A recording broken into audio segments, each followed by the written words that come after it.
Today I'm responding to a bunch of questions sent in by the members of our group chat, and my lovely girlfriend will help us by reading out the questions. I have not thought about these questions before, I have barely read them, and this way we can do a lot of questions in one podcast episode. But if you are interested in more in-depth answers to any of the questions, just let me know in the comments, and I might do some more in-depth podcast episodes on the topics that are more requested. We'll talk about a bunch of questions. For example, how to have the I'm not looking for a relationship talk with the girls you're seeing so they don't think you're in an exclusive relationship, how to approach girls in subway stations, subway cars, and coffee shops, how to modify your approach in harder places, what to do if a girl is interested in the conversation but only has 1 or 2 minutes, maybe she's waiting for a bus or a taxi.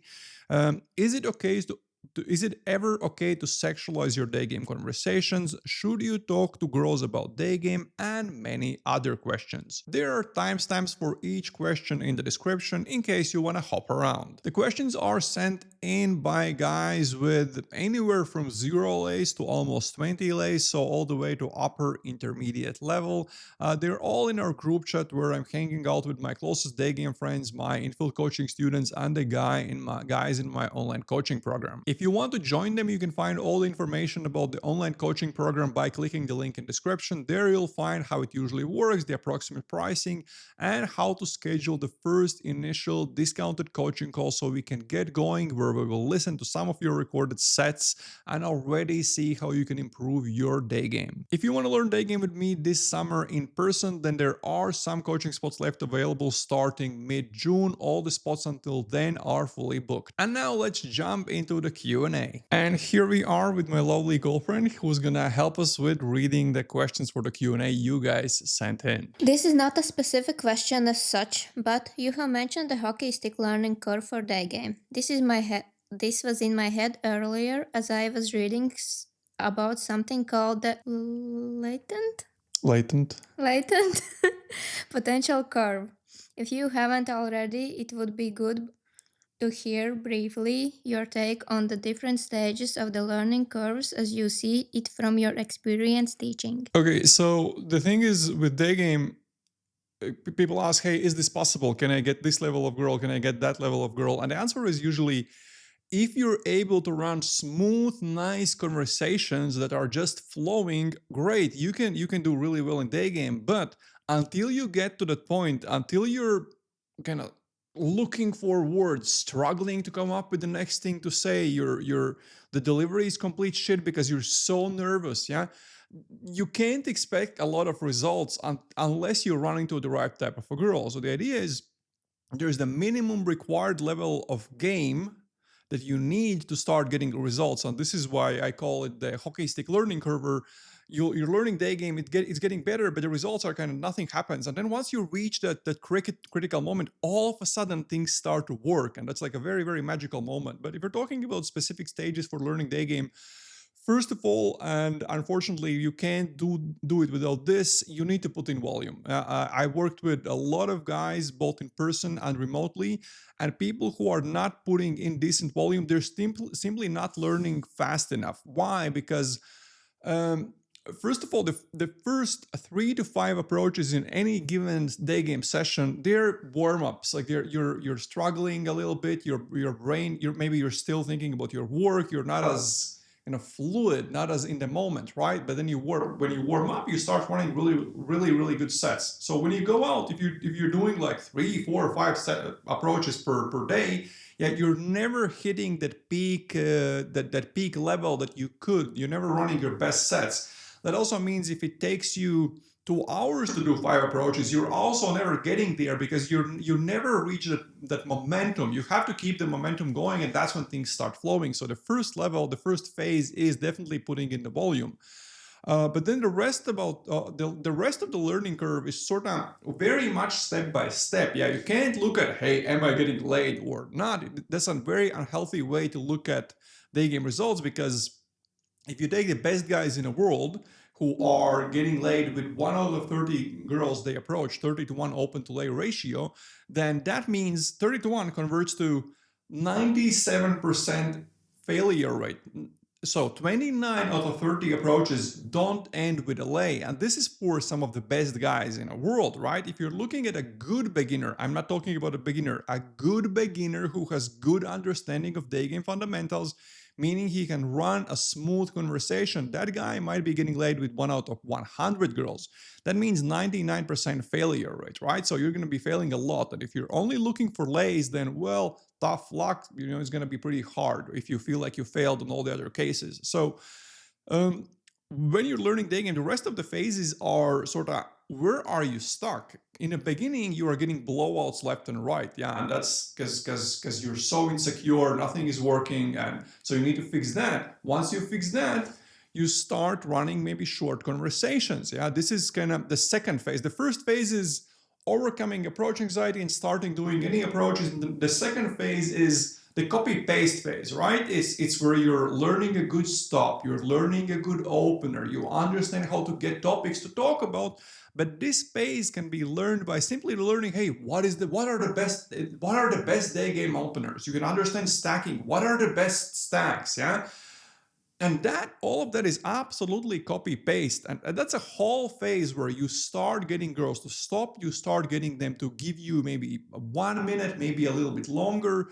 Usually at this phase, guys are also able to do one quick tease here or there. She says she's an air hostess, and then you do a bit of teasing about air hostesses, but you don't know what else to do on a topic, right?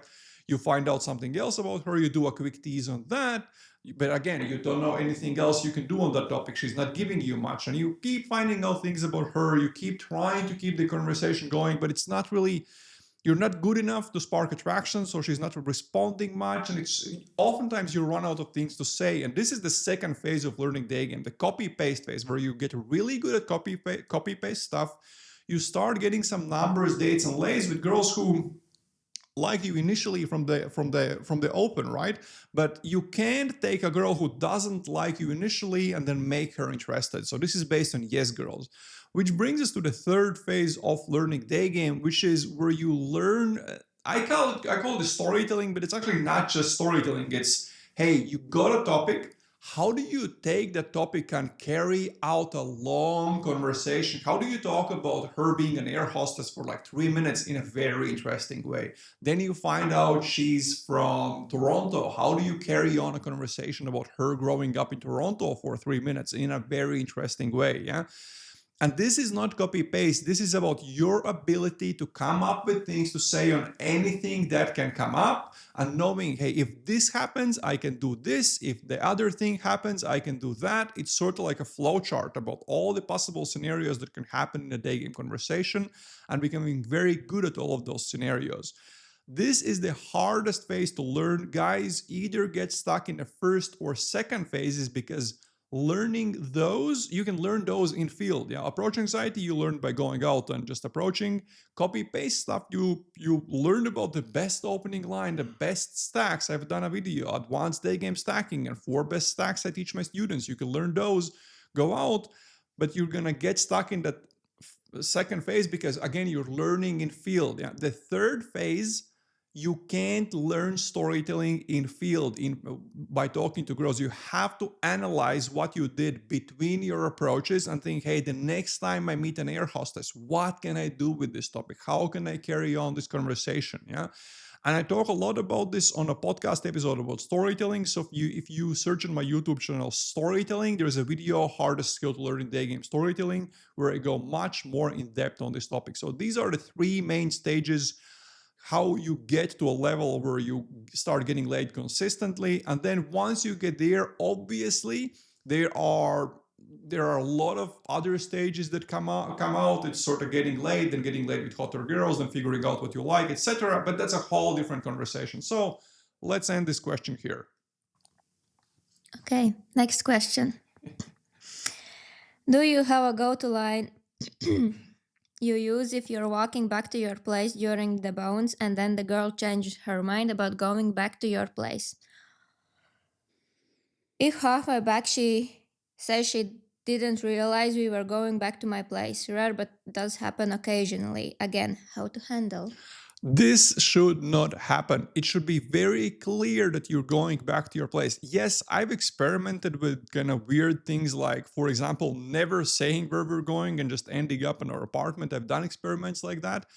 But it should be very clear that you are going to your place. If it wasn't clear, you messed up somehow, definitely. So the way this works, you have to seed. Seeding is the process of kind of bringing up things you could do back at your place.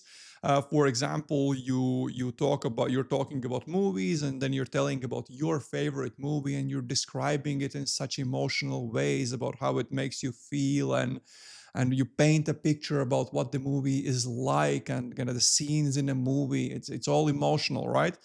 And then she says, "Oh, that sounds very interesting. I'd like to see that." And you say, "Oh, when we finish the drink, we can go watch it, but let's not stay too long. I have to wake up early." Yeah. So you're saying we're not staying too long. Yeah, a little trick.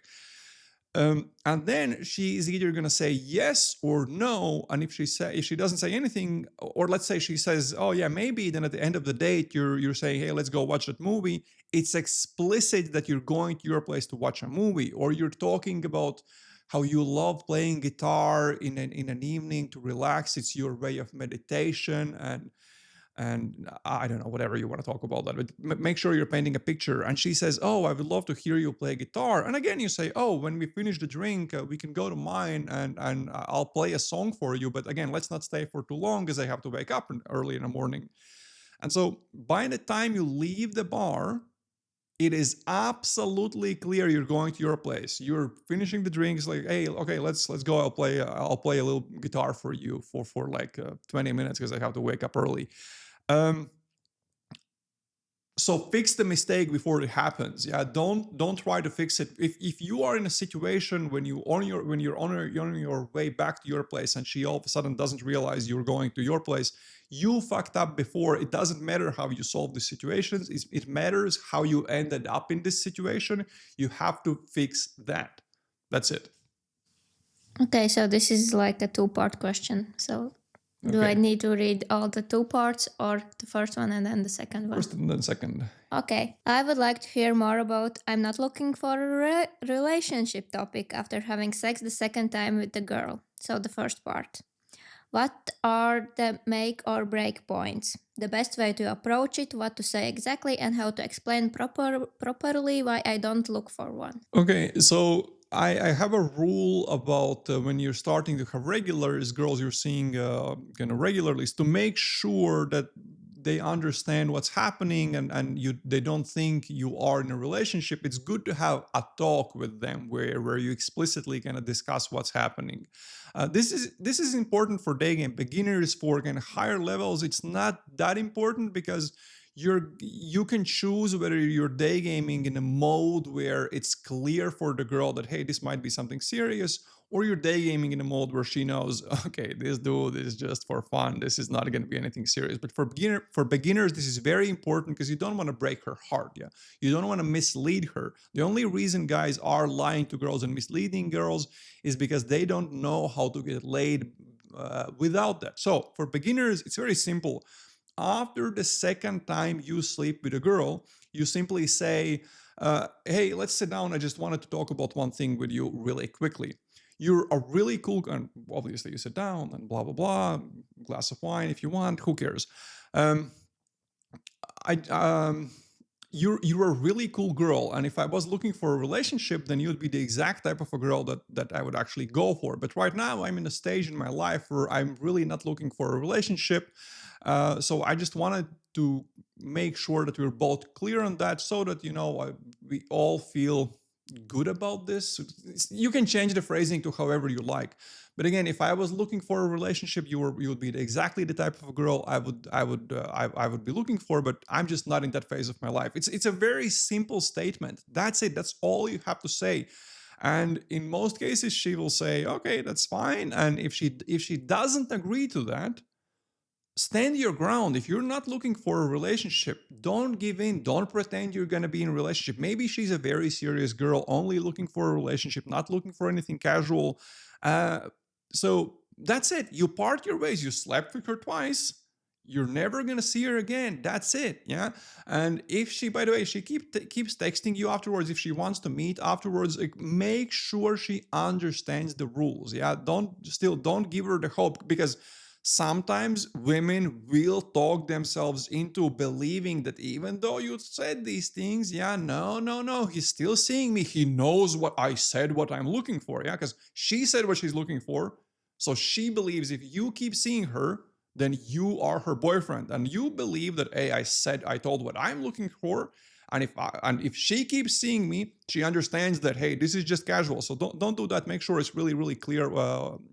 Make sure that kind of the rules are clear. Yeah. So if she agrees, she agrees, and in most cases, if your game was more sort of like based on for fun, if you escalated fast and smooth and nice, and the sex was good, and you got laid on a first or second date, absolutely fine. Yeah, if you went on a bunch of dates and only then you got laid, and then you went for dinners and a bunch of things outside, and only then you had sex after meeting her friends, parents, going to church, etc., then, well, you're a moron, you misled her. Yeah, but it's a whole different conversation again. So that's how you solve it. Simple. Okay, and the second part. When exactly do I bring the topic up? Like 15 minutes after sex? Shortly before she leaves the same evening, next morning, or maybe at the beginning of the next time you meet? Okay, yeah, this is a very good question. So imagine you're having sex, right? And then you take her by her hair, you pull her on her knees, and you come on her face. And then you say, listen, if I was looking for a relationship right now, then you would be exactly the type of a girl I'd be looking for. No, but in all seriousness, you have this conversation after you've had sex twice. Yeah, after the first time, it's a very bad idea to have this talk, because after the first time, she doesn't know what to think. Is this guy, is this like a decent guy I want to actually hang out with, whether it's serious or casual? Was this a mistake? Was this not a mistake?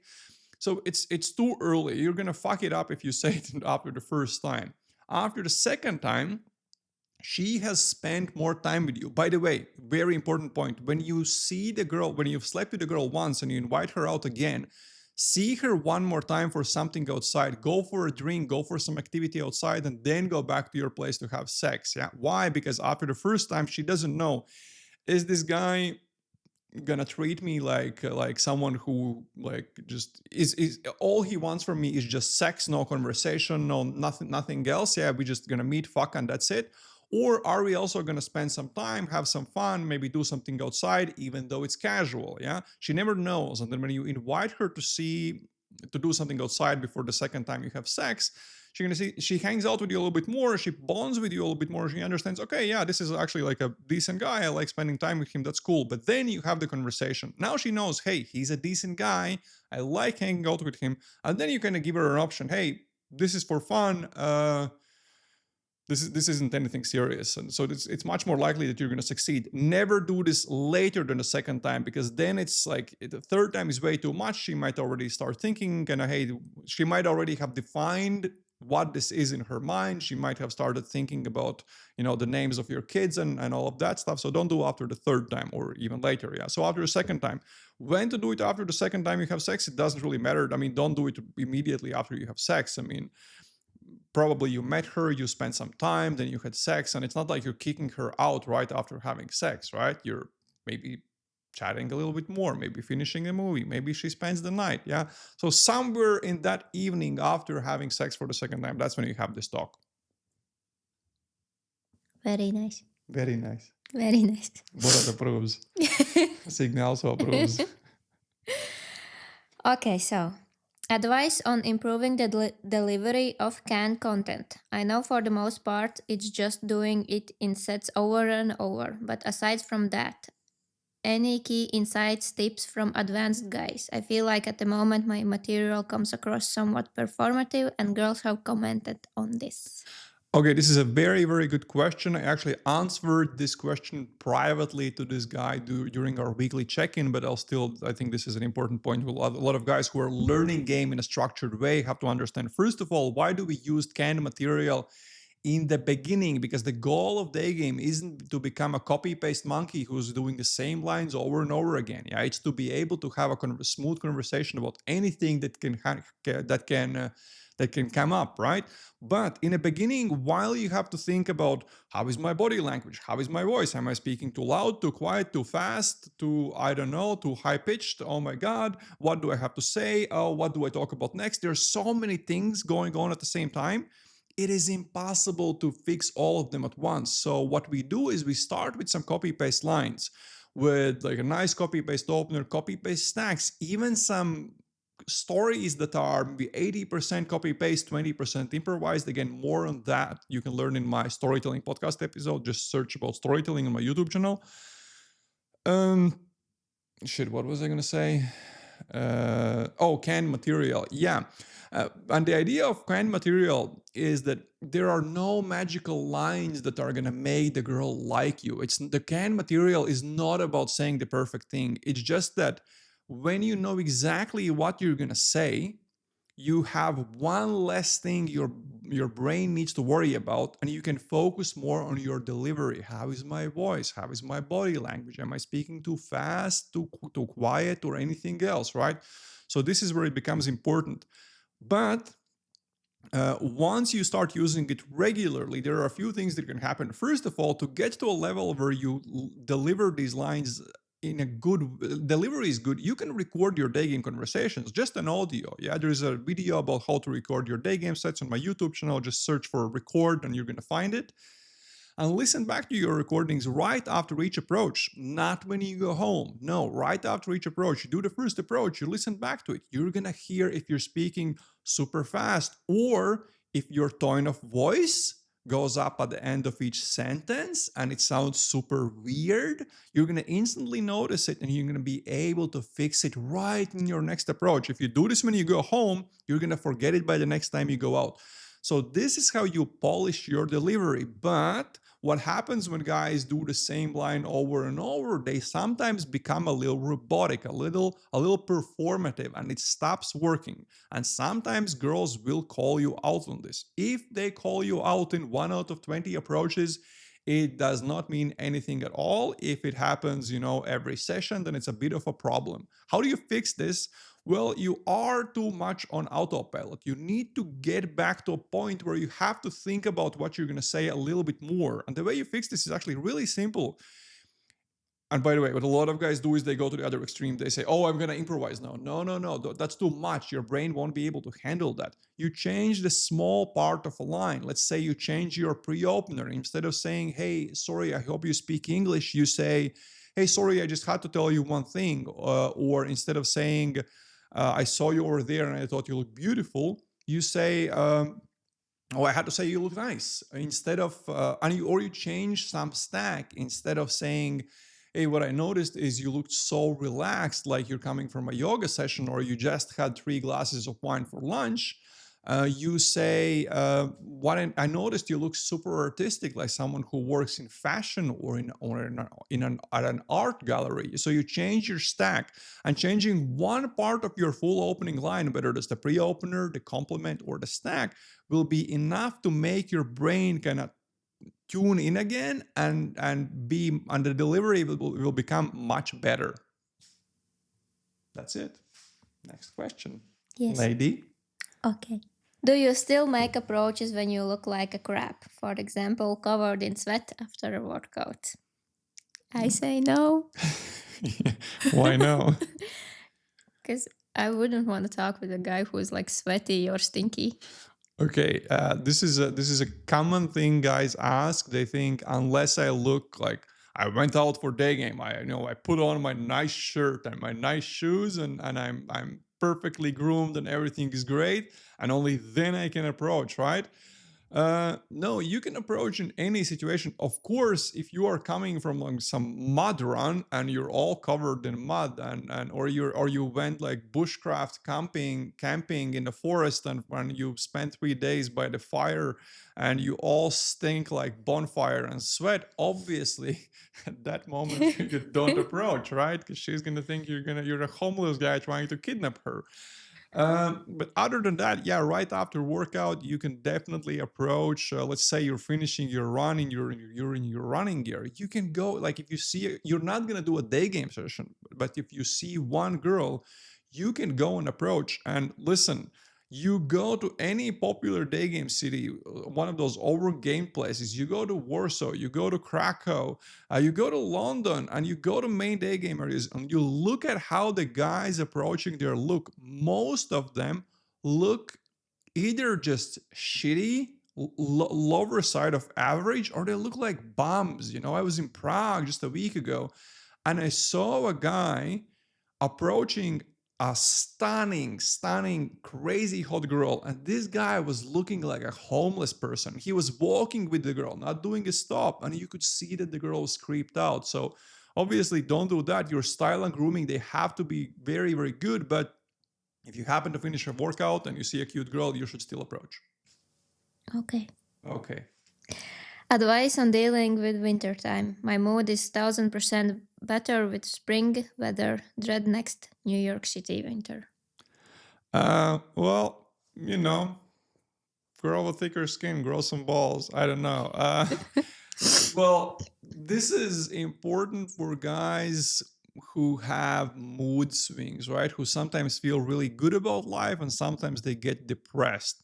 And the mental game is a very important part of day game, or as like a stable, good mood. Yeah, if you feel like shit and if you're depressed, then I'm sorry, but if it's visible in your day game sets, I mean, no, like your vibe is just as important as technique. Technique without vibe doesn't work. Vibe without technique doesn't work, with exceptions. So you definitely need to make sure you are in a good mood, you are in a good vibe. If you learn during the spring, summer, and by the autumn you are already pretty decent, that's why it's the spring is the best time to learn. Yeah, you want to learn as fast as possible. You want to be good by the autumn so that you have a few regulars, and then in the winter you have some regulars. You know, that's, you know, makes you a little bit happier in your life, and life is good, and you have to enjoy your life in other ways as well. um, but if you're not at that level, then winter is going to be really, really shitty, and you should think, hey, why am I not learning fast enough, and is there something I can do to learn faster? Because winters are really tough for day game. I learned in the autumn, and then I day game throughout the winter. I still think it's very valuable for some guys, actually, because you really do grow a thicker skin. And if your baseline is autumn and winter, then imagine how you feel when the spring kicks in, the sundresses and happy girls, and all of a sudden everyone's receptive to day game.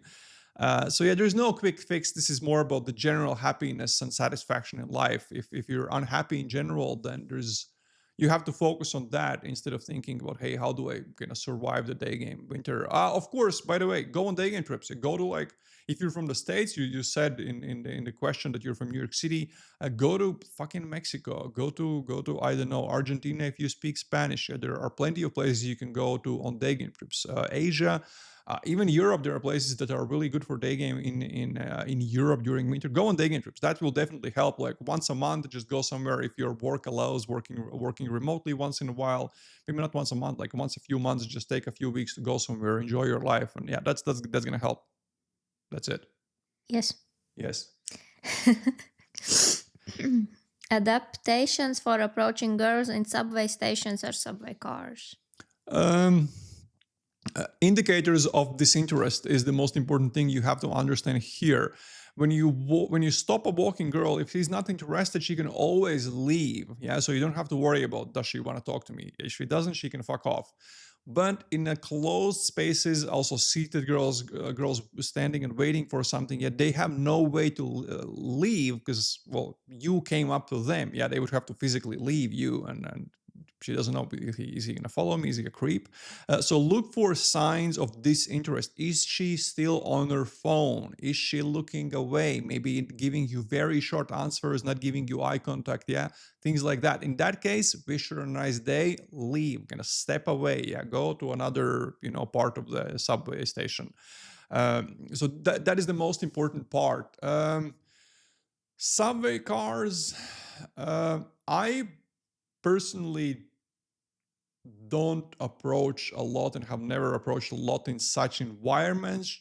I've done some approaches in such environments, but um, and you can do it. I just don't think that half of your approaches should be done in subway cars. If you're afraid to do it, like, you should get to a level where you're comfortable doing it, and that's kind of fine. But the only thing you have to adjust is you have to understand, when to fuck off, when to leave, etc. Don't try to talk in like a super quiet voice to make sure no one hears you. That's really creepy, because then you're hiding something from people around you, and that's what makes it kind of weird when you're like, hey, sorry, I know this is really random, but you look really nice.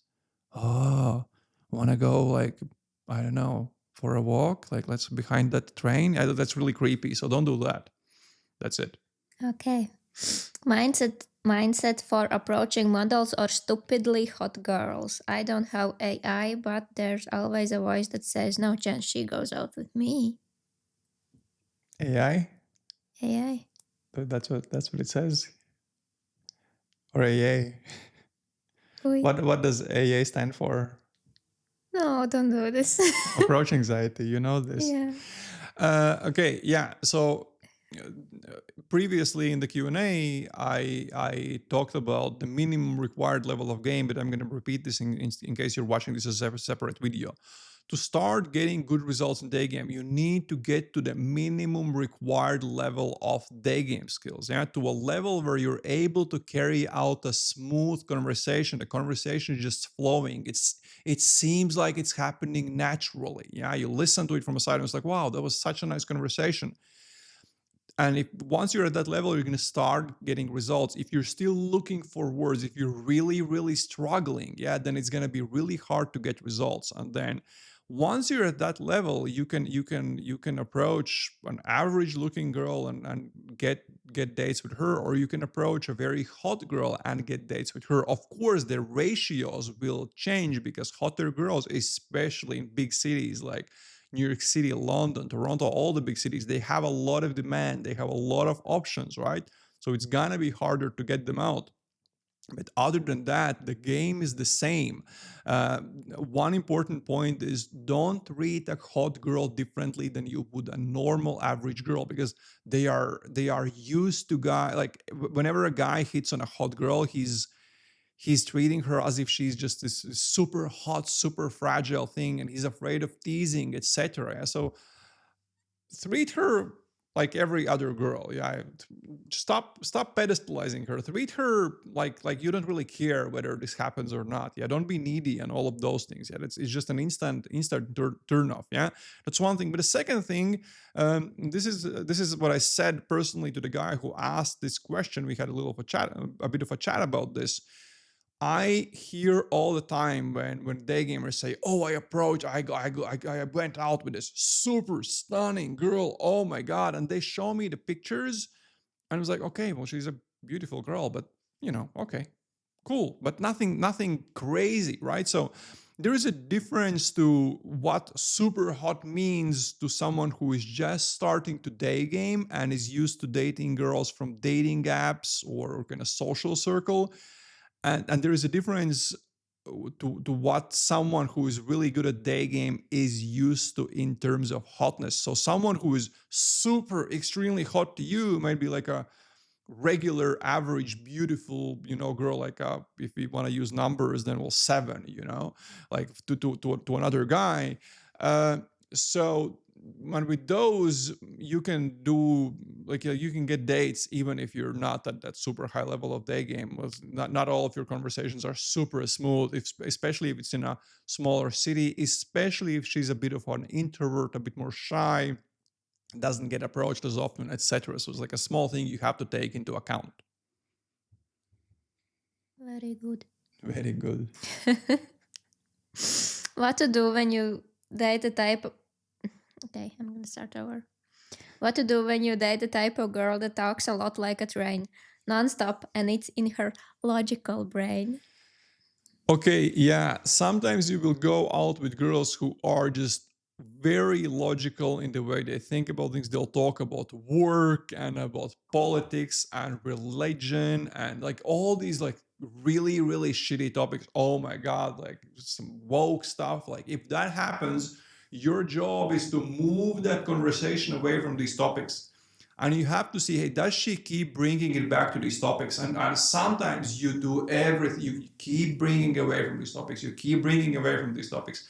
You can even call her out if she keeps going back. It's like I love how your favorite date topics are like politics, religion, and I don't know, feminism. You can call her out, yeah, just because it is, everyone knows not to talk about these topics on dates. Or maybe just work. Is like, I love how much you're talking about your work. It's funny. Like you call her out, and if she still keeps going back to these topics, that is a huge red flag. And my advice is end the date, leave, delete the number, delete the chat, never see her again. To me, that is a huge, huge, huge red flag about someone who is like, if you keep thinking about these things all the time, like spiraling, and oh, that's all you think about. Yeah, I don't think you're like a normal, healthy human being. So it's a huge red flag. End the date, never see her again. How to modify the approach in harder places for games, specific in Belgrade? Yeah, this is a great question. I remember chatting with Tom Torero, one of the OGs of Daygame, who unfortunately passed away some years ago. And he was big about Daygaming. He really liked, girls from the more eastern countries like Russia, Ukraine, Belarus, and all of these places. And he was talking about how there with some girls you need really, really tight game. And and I once asked him, I was like, hey, so what do you think? Is it just that you need really, really good game in these countries or with girls from these countries? Or is it just that everyone has really shitty game? And he instantly said, oh no, everyone has shit game. And that's why they need to understand these smaller nuances, right? So there are easier and harder countries, and it's only about making sure your game is tighter. I mean, that's it. Yeah, you can get away with a lot of mistake. Like, you're like a decent looking white guy who speaks Spanish and you go to Mexico. Well, congratulations, you're going to be getting laid if your game is even remotely decent. Yeah, you're going to be getting dates, you're going to be getting laid easily, right? And then you go to some easier places in Europe, and again, you can have very average game and you're gonna be getting dates, you're even gonna be getting laid once in a while, yeah. But then you start going to places that are average in hardness, that are a little harder, and all of a sudden your average level game doesn't work anymore. So it just means that a lot of parts in your game aren't polished enough. You're making a lot of really big mistakes. And that's it. You need to polish a lot of different parts of your game. So that's one way to look at it. There's no specific technique. That's the thing here, that this isn't technique specific. The one level of kind of developing your game is sort of the beginner level, is getting good at overall kind of copy paste game, like understanding how the London day game model works and getting good at that. The second level, the intermediate level, is where a guy realizes he's really good at something. For example, to me, that was teasing and escalation. I was really good at these things. So you really lean into those things. You become a master of those things and you use these things to get laid. Yeah, another one of my first day game students actually was also very good at teasing. He went much harder on teasing, and that's how he got laid. Or Pablito was very good at kind of comfort, but also he's a little older, so his frame was sort of, is she interesting enough? Is she cool enough? So he used that very successfully to get laid with a lot of women. So you find your strong suit, you lean into it, and you get as much results as you can from that one particular type of game. But this is why it stops at around 60-1 open to lay ratio, because you are limited to girls who react good to one specific type of game. And then you go to a new location where, or one specific type of girl, yeah, in a specific location. But then you go to a new location and all of a sudden your game doesn't work. You have to change your game a little bit. You have to kind of tweak little details. You'll still get laid with like 100-1. If you're getting laid in one city, you can go pretty much anywhere and you will get 100-1. open to lay ratio, but it's going to be shitty. But if you find what you need to tweak in a certain location to become better, then all of a sudden you find these few minor details, and you start getting results there as well, right? But then you go to a new location, all of a sudden it doesn't work again. You have to adjust again. Or you're used to artsy girls, and now you start going out with maybe some lawyers, some businesswomen, and you realize, oh my God, my artsy vibes don't work with these. I need to kind of develop a different side of my personality. And this is where advanced game comes up, yeah? Learning to adapt to different types of environments, different types of women, etc. And that's how you go from intermediate to advanced. You learn what works for all these locations, all these types of women, etc. So probably that's what you need to do. You just need to go there. You need to learn to adapt, and that's it. Yeah. And if you don't know if you can't figure it out, just get help from someone who can help you. You're gonna figure out, hey, how do I adapt to this environment? How do I have someone really good take a look at your sets and help you understand, hey, where are the weak spots? What are my crutches? Again, what are your crutches? What are the things you're relying on too much to get results? Yeah, but maybe you're ignoring some other parts of your game, something that's massively underdeveloped. Yeah. So that's how you get laid in very different types of environment, also harder cities, including Belgrade, which I personally don't like as a city. It is a hard city to get laid in. Actually, a part of the lays there, surprisingly enough for me, have been same-day lays, even though it's a harder city. Yeah. But I still don't like the city. I don't think juice is worth the squeeze. I think girls there, they behave in a way like they're super hot and amazing. But if you really look at how they actually look, a lot of them are not as hot as the behavior they're putting up. Yeah. Okay. I hope that helps. Strategy if you know the girl is in a hurry but still shows interest. Let's say you have 1 to 2 minutes. How use this time optimally before number closing so she responds. I find starting to storytell is in this setting doesn't work too well. Okay, that means your storytelling is shit. Simple as that.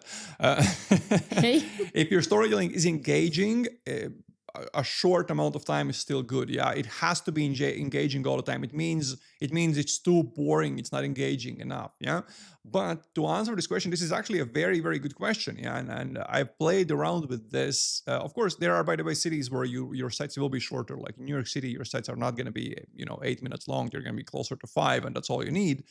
But what you do is you focus on attraction heavily. You do a lot of teasing. You bump up the attraction super fast. You go super, engaging all over the place, high energy, teasing, while at the same time making sure you do at least a little bit of comfort, making sure you quickly find out 1 or 2 things about her. She knows 1 or 2 things about you. And you're basically running the day game model in a very compressed way. So still 80% of it is going to be all over the place attraction, and then a little bit of comfort to make sure she feels like she knows you a little bit. Then your number closed, then her cab, her Uber, Bolt, whatever arrives, she gets in a car, fucks off, and then she flakes or doesn't. Yeah, it's as simple as that. I've had cases where a girl was waiting for a Bolt ride, same as Uber, but in Europe, in some places in Europe. We literally had time. We had like 2 minutes for the set max. Got the number, came out on a date. Like very straightforward, very easy lay. Like cases like that happen, but they have to be same as a normal day game set, but very compressed. Yes, I agree. Yes. 100%. Hey, I got a question for you. What do day gamers need to do? What are the main things they have to learn? What are some techniques they need? They need teasing. Okay. Very good teasing. They need to lower their voice. Okay. So they sound very manly. Okay. And of course, they need to look like nice, fuckable guys. Okay, what else? Like a TV star or movie star. Exactly. What else? A stacking. Stacking, exactly. Yes, of course. Anything else? Probably, but I don't know. Okay. Give me the next question. Okay, so the question actually is about stacking. Okay. So Is it okay to ask questions in between stacks? Yeah, absolutely. So if you look into London day game model, especially the way it was taught back in the day, and even if you look at my content on stacking on the beginning of the conversation, most of the content says you should not ask questions until you get to the hook point. But this is something I massively disagree upon. Yeah, first of all, when is she hooked? When, because there are so many times when it's not really clear. Hook point is not a clear sign. It's sort of it's like a blurry line, and oftentimes you don't know how interested she is. Is she even hooked or not? So you can really fuck up if you just stack these storytell stack these storytell. Absolutely not necessary. Yeah, what I teach my students these days is do two stacks, switch to questions later. You don't need more than two stacks. So the first topic you're gonna get by stack, the second one, and then you're just gonna switch to questions. If you're narrowing down broad topics, that's a little bit different. Then you're gonna have more stacks. For example, she gives you like a very broad topic. I'm coming from work, and you can kind of storytell about work. It's like, oh, when I think about people who have work, I think about, and then like you can't really do a story like that. So you need to narrow it down. You need to find out what she actually does. So you can say, yeah, you look very serious. You must be a lawyer or accountant. And then she tells you what she does. And then you go into storytelling, teasing, and all of that shit, right? So that in that case, you have more stacks. But normally, first two topics you get by stacking, and then you can easily switch to questions. There's absolutely no need to keep stacking. It's weird. People keep cold reading, and girls will start calling you out on cold reading all the time. So yeah, simplify it. Don't just stack like a crazy old school day game monkey. In your podcast, you mentioned storytelling has to be about a girl or projecting something fun for the girl, like like the treating technique. Can stories also be about us having interesting, fun experience that are related to her answer? So I assume that this is sort of about us, interesting experiences about us relating her answers. So um, I think he's talking about what is technically called future projection, where she is, let's say she's a singer or she's learning singing, and then you say things like, oh yeah, we're gonna I'm gonna become your manager, and we're gonna go to Las Vegas, you're gonna do all of these big shows, and then we're gonna go to like Miami and New York City. It's gonna be a whole thing. Everyone's gonna be doing cocaine and partying like crazy, and secretly I'm gonna be scamming you. And it's just dumb things about the future, just kind of just painting this picture. And it's a technique that I think I learned it from either the old school Daygame.com guys and the Yosha and Yad before they parted their ways, or Tom Torero. This is a very good technique on dates. You can play around with this on dates, but on day game sets, it is absolutely not necessary unless it's in some very specific situations. But yeah, other than that, no, don't do it on day game sets. It's absolutely not necessary. The story should the story, I mean, first of all, storytelling is covered very much in depth on the storytelling podcast episodes that I've done, both in a Q&A with Mr. T and just like the latest storytelling episode I did. Just search for storytelling on my YouTube channel. The story has to be about things that are very easy for the girl to respond to. Yeah, if she's from, I don't know, like LA, the story isn't about LA or the people from LA. The story is about her. The people from LA is just a medium to deliver a story about her. That way, it's much easier for her to respond. So each of the things in your story, if you're using the three things technique I teach all the time, has to be are going to present it in a way which makes it extremely easy for her to automatically respond to that. Anyways, go listen to storytelling episodes. You're going to learn much more than I can give you right now. Is it okay to sexualize during the day game approach? As a beginner, no, absolutely not. It's a very big mistake that beginners make. Maybe they've watched some day game content where guys teach that you should be doing that. There is a day game coach who teaches that you should only, or not only go for same day lays, but his whole kind of unique selling proposition is teaching guys to get same day lays, right? Yeah, you can have an attitude like that, but your open to lay ratio is going to be absolute shit until you get to the top level, and even then it's going to be pretty. It's not going to be like 30 to 1 or anything close to that. If that's all you're doing, if you're only going for same delays, that's a whole different topic. But yeah, should you sexualize your day games? It's explicitly, no. Of course, there are a lot of implied things and all that kind of the teasing and playfulness, and you open directly after all, and that already makes it direct enough. I've experimented with this quite a bit. There was a phase in the beginning in my first winter of Daygame when I ended the day game set with saying, "Hey, actually, when I stopped you, I lied. I didn't stop you because I liked how relaxed you looked. I just really liked your legs."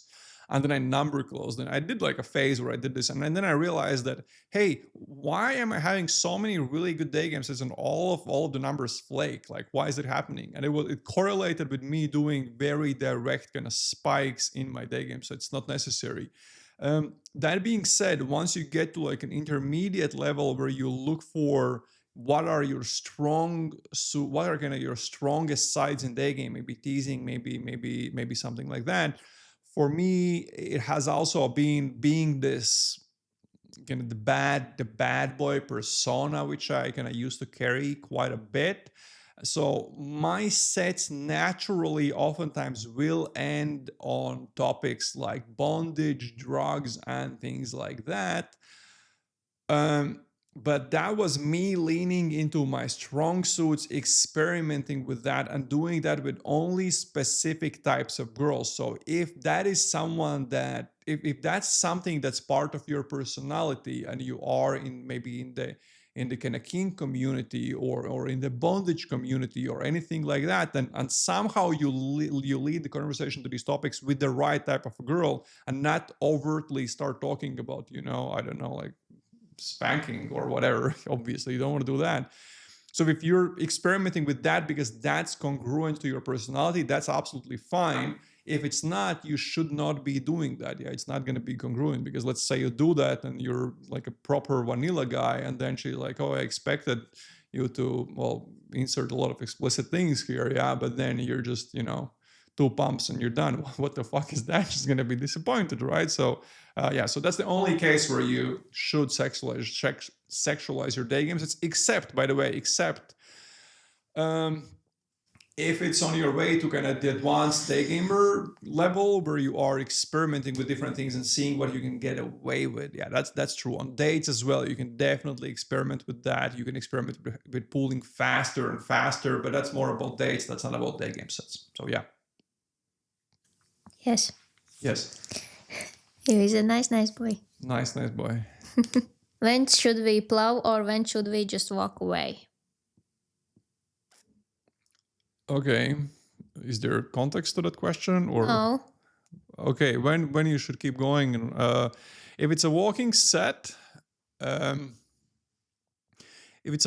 she can always walk away if she's not interested. Let's say you got 3 topics by stacking, you worked with 2 of those. She didn't give you anything in response to any of those. And maybe you even asked a question and she still gave you very short answers. Wish her a nice day and leave. That's it. She's not interested. If you see that she's really, really, really not interested, just, leave. Also, if she says she has to go for the second time, then you also let her go. You end the set. For the first time, when she says she has to go, that doesn't mean shit. Maybe she doesn't know what to say, because you're a day gamer, you're in front of girls all the time. So you're kind of used to this situation where you don't know what to say. But a girl is not used to that. So as soon as she doesn't know what to say, the easiest thing to say is, I have to go, right? So the first time she says this doesn't mean anything, but if she says this for the second time, then you leave. But yeah, that's about it. Should we always go for Insta date, or only if we feel like the girl is into us?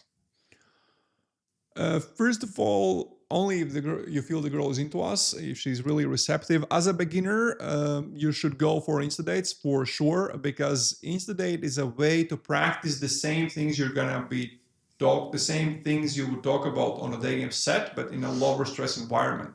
If there's going to be a 10 seconds of silence because you can't figure out the next thing to say, she's not going to all of a sudden stand up from a coffee shop table and walk away. So you have a bit more kind of chill environment. As an intermediate or advanced, you should only go for an Insta date if logistics are good. She doesn't have anything planned. She's really into you.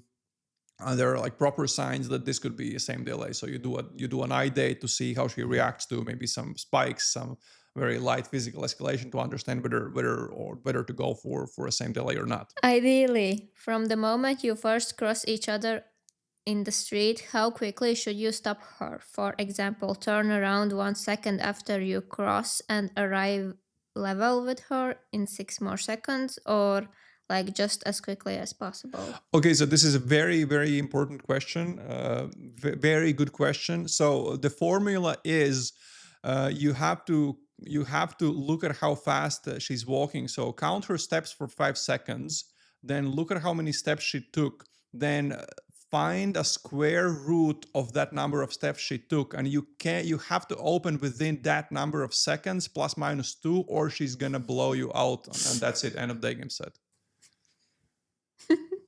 Next question. No, because there's like the answer is just as deep as the like, it doesn't matter. I mean, it's overthinking. Just don't think so deeply about those things. It really doesn't matter. At first, I was like, okay, that sounds like a serious answer, but then he's like, wow, a lot of math.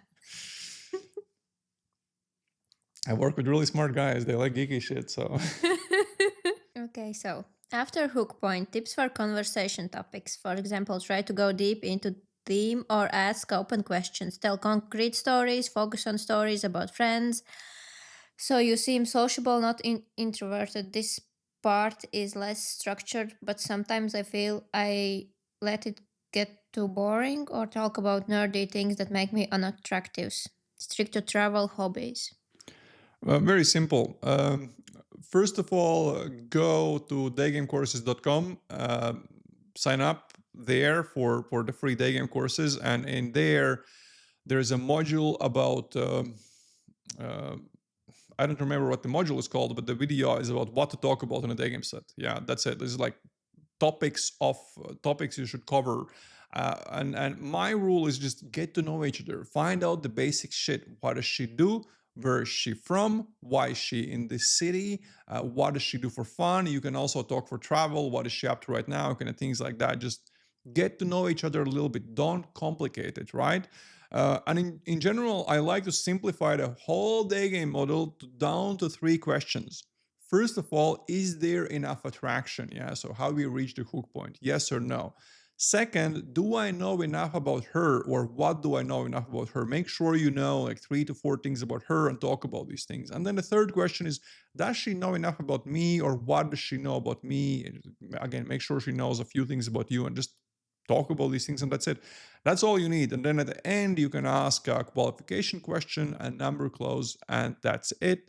If you don't understand anything of what I just said, daygamecourses.com, and there's a course, the structured natural approach, where you're going to explain the whole day game model and the topics to talk about, etc. Yeah, but just basic topics explained in that video that I just mentioned. That's it. Okay, Okay.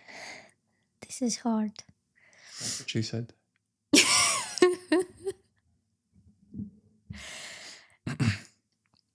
About geography storytelling, what to do if she is not a tourist in a given country but comes from the same country? For example, all different cities, villages in Sweden, Finland, or Germany.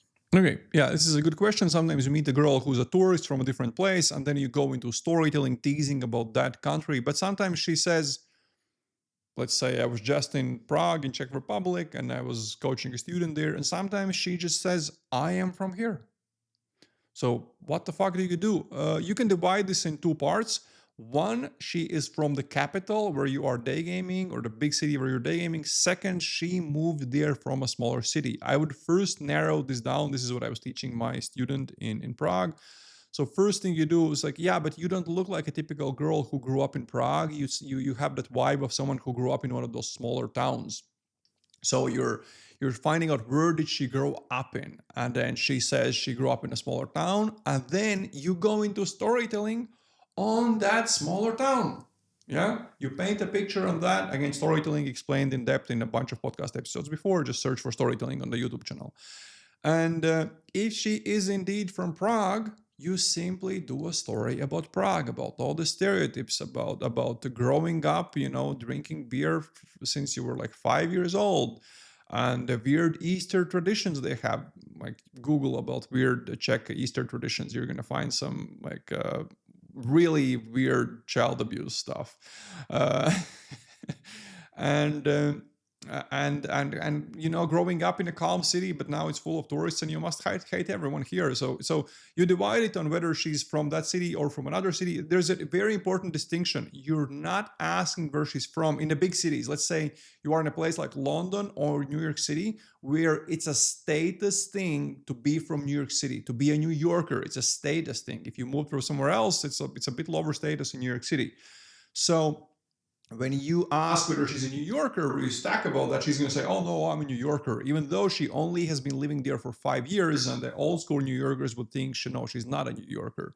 So you're not stacking about where she's from, you're stacking about where did she grow up. That's how you narrow it down, whether she grew up here or somewhere else, and then you have two different stories, one for all the small cities and one for the capital. That's it. Simple as that. Any adaptations required for approaching in a busy cafe or supermarket? No, not really. Just regular approach. Your day game approach in general shouldn't change regardless of the environment until you get to an intermediate level. It should be absolutely the same opening line, same everything, regardless of the environment. Except if she's waiting for someone or seated, then you look for signs that she's not interested, using her phone, not giving you eye contact, only responding with very short responses, trying to leave, and you let her go. Don't be a creep just because she's seated and you're not leaving. And about seated sets, coffee shops, yeah, do not sit down at the table. Yeah, she doesn't know when you're gonna leave. You do your opener.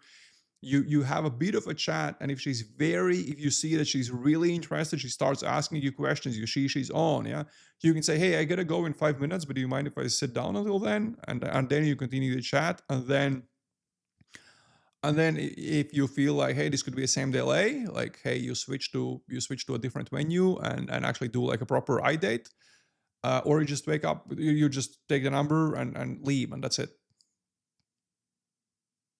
Yes, I like your answer. That's the most important part. Are girls any less receptive when commuting to work or lunch break? Related if they're very professionally dressed and you're in casual clothes. Let's start with the second part of that question, casual dressed versus professionally looking girls. You can be casually dressed if you look fuckable. Your style and grooming has to be top level. I'm not talking about, you have to look okay, No, it has to look top level. You have to, when you leave your apartment, you look in the mirror, you have to look fuckable. Like a stereotypically fuckable guy from a movie. If you look like that, you can look casual. She can be all dressed up. It's absolutely fine. If you're just casual in like jeans and t-shirt and like sneakers, and there's nothing special about your style, like, well, good luck, dude. It's unless you're a social butterfly, super tight game, or really good looking, it's gonna be an uphill battle. So fix your style and grooming first. What was the first part of the question? Oh, receptive lunch break or after work. Yeah, this is very obvious when I coach students, because one of the sessions we do is during the lunch break around noon, and then the second session is when people finish work around 5. And on average, people are more receptive middle of the day than they are in the evening, but that is slightly more receptive. And then again, it's if you run into people that are going from office, they're super tired, they're going somewhere because they have a class or something. A lot of people are still receptive. The difference will be like 20%. The difference in receptiveness will be like maybe 20%. That's it. Yes. And the last question. Nice. How did you get to the point of being open about Daygame with your girlfriend? So how did I get to a point of being open about Daygame with my girlfriend? I actually don't remember. I just remember the time when he told me that he's gonna teach Daygame, but how he started talking to me about Daygame, I don't remember. So what do you think when I said that I'm gonna start teaching Daygame? I was like, oh my god, that's so stupid. Like, who's gonna pay him for that? Yeah, it turns out that if you really polish this and you actually get people results, then There are people who really want to get good at day game. So I am in a different position, but let's hypothetically assume I am single and I am doing what I'm doing right now. When I do a day game set right now, when I'm like, let's say, doing a demo for a student or anything like that, or just day gaming, when a girl asks me what I do, I tell her what I do. I say, oh, I teach guys about dating because, we live in this weird world where people are just like swiping on apps. Like, that's super weird. I don't fucking understand like how people can do that. So I just teach people how to, I teach guys how to meet women, go on dates, start relationships, etc. So I'm open about what I do for a living from the beginning. Yeah. And that's what I would do. If you are a day gamer, and you are looking for just some casual, some regulars or something, like I don't think you have to talk about day game. Because I mean, if it's casual, why would you talk about other girls you're seeing? I mean, if it comes up and if she talks about, hey, how did you meet your ex or whatever, it's like, oh, I approached her on the street just like I did you, and that's it. Or if you sometimes talk about dating apps or something, like the topic can come up, but there's no need to explicitly talk about day game, even though it's nothing bad. So I don't think there's anything wrong talking about that. If let's say a girl asks you, say, so how do you normally meet girls? Do you just approach them on the street? You can literally say, it's like, yeah, well, I think dating apps are weird, just like you're on your phone, just like swiping back and forth. Most people are doing that while they're in the toilet. I mean, I think it's really weird way to meet people. Like, if I see someone I like, I'll just go say hi, and that's it. I'm a bit old school like that. So it depends on how you phrase it. Yeah, if you're like, hey, I'm a sleazy fucker trying to bang everyone. I'm just gonna travel the world fucking bitches. And like, if you're a moron like that, then well, good luck. Again, you fucked up. Yeah. If that's how you see day game, by the way, again, yeah, that says a lot. But yeah, and this is, by the way, also about talking about day game with your friends, for example, and things like that. Um, I think whether or not people are, let's say you are walking, you're going for somewhere with your buddy, and you see a really hot girl, like, and you don't approach just because I'm with your friend. I don't want to see my friend approach a girl. Like, that to me is a huge red flag about how you view day game. That you view day game as some sleazy pickup thing, which a lot of the day game online, if you look at how people are teaching it and what they're preaching, like a lot of it is just sleazy, stupid, all the recording infills, all that shit, that's completely stupid. But if you see day game as like, hey, I thought the girl looked really cute and I wanna, I wanna go chat to her and maybe get her number or not. And that's a cool way to meet girls. Like, I don't need to swipe on apps like a fucking weirdo, because I think people on apps are weirdos, not me. Yeah. Um, if you view Daygame like that, then why wouldn't you approach when you're with your friend?